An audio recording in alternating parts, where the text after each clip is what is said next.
Dinipensahan ng kilalang talent manager at showbiz insider na si Ogie Diaz ang aktor-model na si Dominic Roque, laban sa mga nagsasabing may illegal itong negosyo at mayroong sugar daddy na sumusuporta sa mga luho nito. Nilinaw din ni Ogie Diaz na hindi naman talaga kay Dominic Roque ang sinasabing mamahaling condo unit dahil inuupahan lamang ito ng binata. Hindi rin naniniwala rin si Ogie Diaz na walang sugar daddy si Dominic Roque.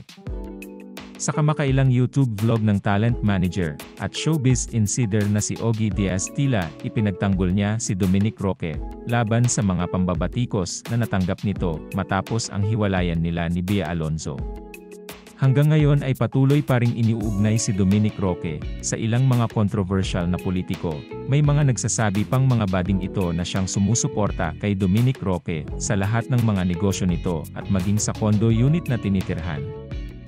Ayon kay Ogie Diaz, walang katotohanan ang mga bali-balita at ang mga sinasabi ng ibang mga kolumnista patungkol sa pagkakaroon ng sugar daddy ni Dominic Roque at ang mga negosyo umano nito na mula sa hindi mga kaaya-ayang gawain.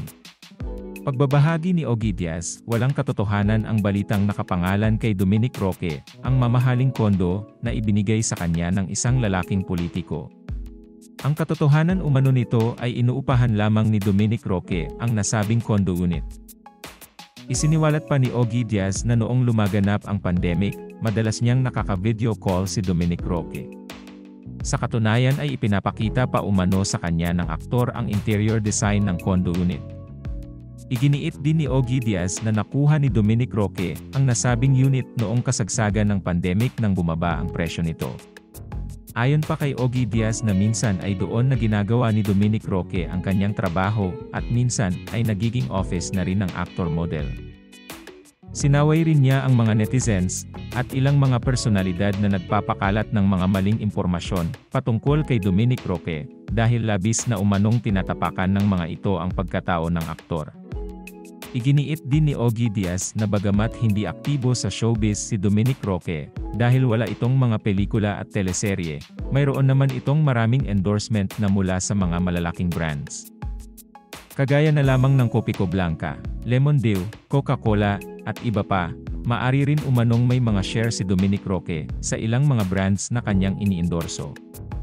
Malaki rin umano ang kinikita ni Dominic Roque mula sa kanyang mga endorsements, kaya masasabing may pera rin naman ang aktor hindi lamang kasing yaman ni Bea Alonzo.